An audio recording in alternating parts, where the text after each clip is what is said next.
Hello everyone.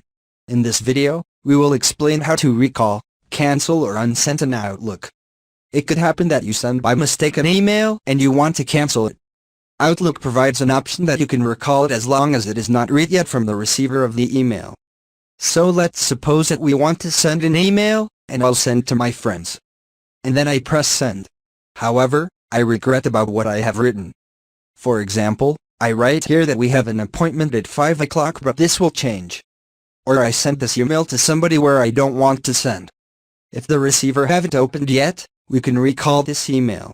These instructions won't work with the web-based version of Outlook, they only apply to the desktop client. Also, they only work if you and the recipient use a Microsoft Exchange or Microsoft 365 account within the same organization. Recalls in Outlook won't work with recipient email addresses from outside of the sender's organization. To do that, open your Sent Items folder and look for the email you want to recall. It should be at or near the top of the list. Double-click this email. Here we can change by going in File. If you see the option Resend or Recall, meanwhile we have received the email test. A pop-up window appears on your screen. Here, you have two options. Delete and read copies of this message or delete and read copies and replace with a new message.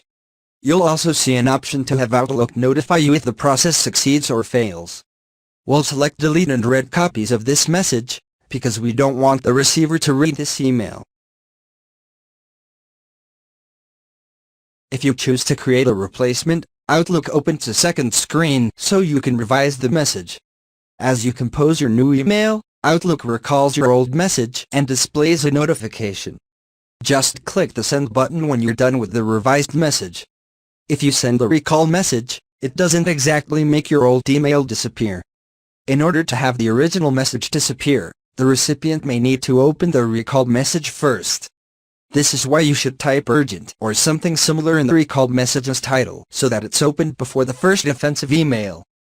Continue on for a lengthier explanation. Microsoft also states that, in some cases, the recipient may be notified when recalled messages are deleted from their inbox. So, bear in mind that even when recalling an email, the recipient may still know that a botched or offensive message had been sent to them even if they can't view it.